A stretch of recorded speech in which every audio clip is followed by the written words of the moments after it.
শুভেন্দু অধিকাৰীক বেংগলৰ giant killer বুলি কিয় কোৱা হয় আৰু তেওঁ কেনেকৈ দ্য জায়ান্ট কিলাৰ হৈছিল? কেতিয়াবা ৰাজনীতিত এজন নেতাই অনলি চিট নিজিকে তেওঁ সম্পূৰ্ণ পলিটিকেল চিনাৰিঅ'টোৱে চেঞ্জ কৰি দিয়ে। হয়, আজি মই আপোনালোকক জনাম বেংগলৰ CM শুভেন্দু অধিকাৰীৰ কাহিনী। এসময়ত তেওঁ মমতা বেনাৰ্জীৰ বহুত ঘনিষ্ঠ আছিল। TMCৰ ভিতৰৰ এজন ষ্ট্ৰং অৰ্গেনাইজাৰ আছিল। নন্দীগ্ৰামৰ আন্দোলনৰ পৰা উঠি আহিছিল আৰু আজি সেই শুভেন্দু অধিকাৰীয়েই বেংগলৰ বিজেপিৰ CM হ'ল। মিডিয়াৰ লেংগুৱেজত তেওঁক দ্য জায়ান্ট কিলাৰ বুলি কোৱা হয়। আজিৰ ভিডিঅ'টোত আমি ইমোশ্যন নহয় চিষ্টেমটো বুজিম। Organisation, timing, identity, local network আৰু সম্পূৰ্ণ নেৰেটিভ। বলকচোন আজি আমি বেংগলৰ জায়ান্ট কিলাৰ ষ্টৰিটো ডিকোড কৰোঁ। আচলতে দ্য জায়ান্ট কিলাৰ বুলি শুভেন্দু অধিকাৰীক কিয় কোৱা হয় আৰু এই টেগটো কিয় লাগে? আপোনালোক সকলোৱে হয়তো জানেই ৱেষ্ট বেংগলৰ পলিটিকেল হিষ্টৰীত দিদি সকলোতকৈ প্ৰভাৱশালী নেতাবিলাকৰ ভিতৰত এগৰাকী অন্যতম নেতা।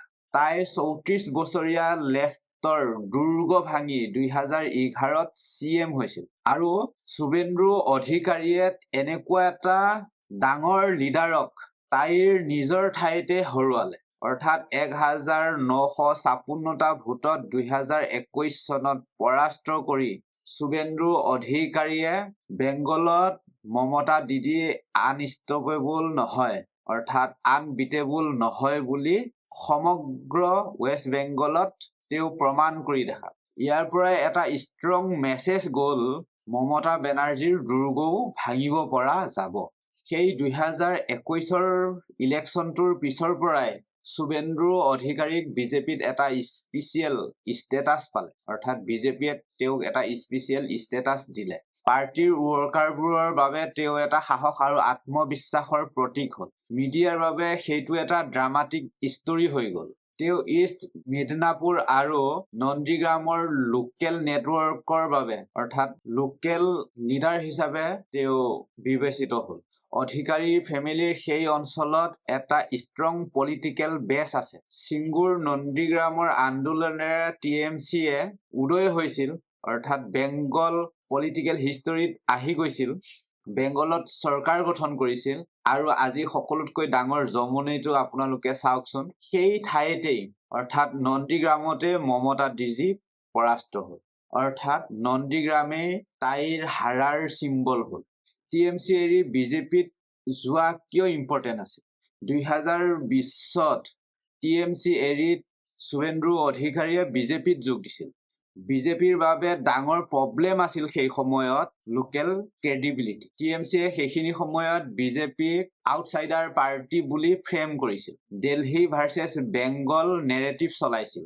সেইবাবে সেই নেৰেটিভটো চেঞ্জ কৰিবৰ বাবে এজন ষ্ট্ৰং পলিটিকেল ফেচৰ প্ৰয়োজন আছিল। সেইজনেই হৈছিল শুভেন্দু অধিকাৰী, যিয়ে TMCৰ ভিতৰ চৰাও জানিছিল। মমতাক ডাইৰেক্ট তেওঁ চেলেঞ্জ কৰিবও পাৰিছিল আৰু সেই গেপছটো সম্পূৰ্ণভাৱে শুভেন্দু অধিকাৰীয়ে পূৰণ কৰিছিল। তেওঁক বিজেপিয়ে বাছি লোৱাৰ মেইন কাৰণটোৱে হৈছে তেওঁ TMCৰ ভিতৰ চৰাটো জানিছিল, নন্দীগ্ৰামৰ লিগেচি ৰাখিছিল, লোকেল নেটৱৰ্ক তেওঁৰ ভাল আছিল। তাতোতকৈ ডাঙৰ কথাটো হ'ল মমতাক হৰুৱাইও তেওঁ দেখুৱাল। কিন্তু এতিয়া সকলোতকৈ ডাঙৰ প্ৰব্লেমটোৱেই হৈছে চৰকাৰ চলোৱা অৰ্থাৎ গভাৰ্নেন্স।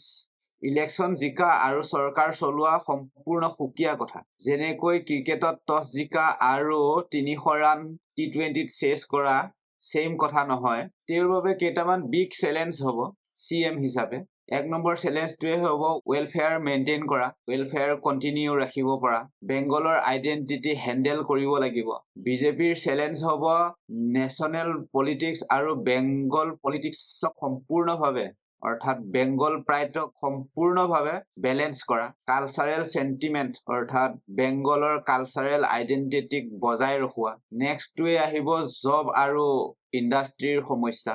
বেংগলৰ লং টাৰ্ম মেইন সমস্যাটোৱে হৈছে ইছ্যুটোৱে হৈছে জব ইছ্যু, ইনভেষ্টমেণ্ট আৰু ইণ্ডাষ্ট্ৰী। TMCয়ে যিহেতু অপজিশ্যনত থাকিব, গতিকে শুভেন্দুৰ ৰিয়েল টেষ্ট হ'ব বেংগলত গভাৰ্নেন্স কৰা, অৰ্থাৎ চৰকাৰ চলোৱা। গতিকে এক কথাত গোটেই কাহিনীটো ক'বলৈ গ'লে শুভেন্দু অধিকাৰী আছিল মমতাৰ ছিষ্টেমৰ এজন নেতা, নন্দীগ্ৰামৰ আন্দোলনৰ পৰা উঠি অহা এটা নেতা, যিয়ে মমতা বেনাৰ্জীক বিগেষ্ট চেলেঞ্জ দিলে। 2021 চনত নন্দীগ্ৰামত মমতা বেনাৰ্জীক হৰুৱাই দেখাল আৰু এতিয়া বেংগলৰ বিজেপিৰ CM হ'ল। গতিকে এতিয়া সকলোতকৈ ডাঙৰ প্ৰশ্নটোৱে হৈছে তেওঁ বেংগল শাসন কৰি হিষ্ট্ৰী ক্ৰিয়েট কৰিব পাৰিবনে, নে আধাতে ত্যাগ কৰিব লাগিব? কাৰণ অপজিশ্যন বহুত মজবুত। 15 বছৰৰ CM হৈ থকা মমতা বেনাৰ্জী তেওঁৰ অপজিশ্যন লিডাৰ হিচাপে থাকিব। গতিকে আপোনালোকে জনাবচোন, তেওঁ শাসন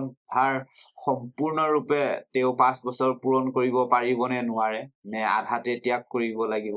ধন্যবাদ।